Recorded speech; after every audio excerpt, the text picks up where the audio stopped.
gang. Well, breaking news now. Let's head down to the federal bankruptcy courthouse in Lower Manhattan, where Adam Shapiro is standing by with two very special guests. Adam.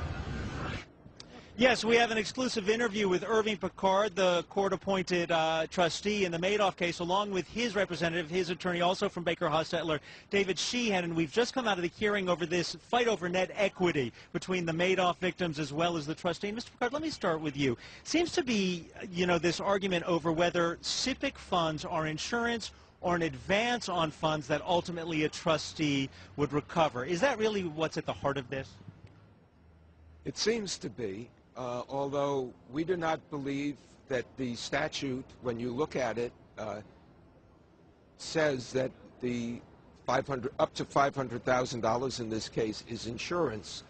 The way it works is that you have to allow a claim, and if the claim is allowed for, say, $500,000, the customer in this case could get up to $500,000, and his claim would be completely covered. If the person had a claim of $1 million and it was allowed, the customer would get the $500,000, and then out of the recoveries would get an additional amount, but that percentage is figured on the $1 million claim, not on the $500,000 that's left.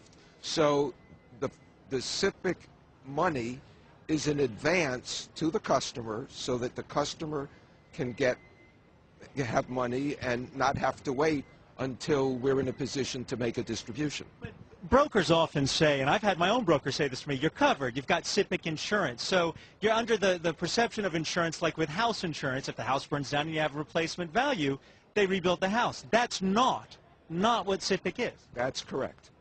So Mr. Sheehan, let me start with you. So if I put $1 in with Mr. Madoff years and years ago, and that dollar grew to $20, and then he became a fraud, and he told me I had $100, what you're saying is that we have to base your claim on the $1, not the 20 that might have grown legitimately, or the 100 that Madoff fraudulently told me?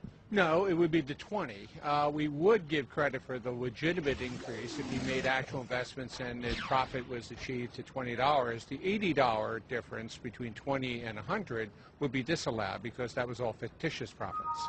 So that argument that one of the attorneys made earlier on that, you have to determine when he became a fraud or not, is that a relevant argument? Well, I think it's highly relevant and one we agree with. As a matter of fact, we're going through all the books and records now to take it back as far as we can. We're into the 1980s at this point, but still looking, still researching. Everything we found through that date still demonstrates that it was a fraud, that there were no securities purchased. Well, let's assume that we get to a date, 1983, and we cannot penetrate further back.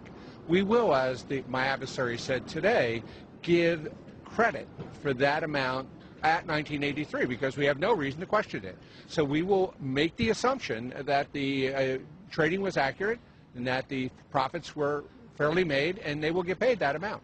David Sheehan and Irving Picard, thank you very much for joining us exclusively on Fox Business. We're going to throw back to you. But again, no decision today, and ultimately, Mr. Picard, who is trying to recover funds for the victims of Mr. Madoff, they're hoping they'll get more than the $8 billion figure that's been bandied about. It could be more, it could be less. Throwing back to you in New York. Terrific exclusive interview with Mr. Picard. Thank you very much.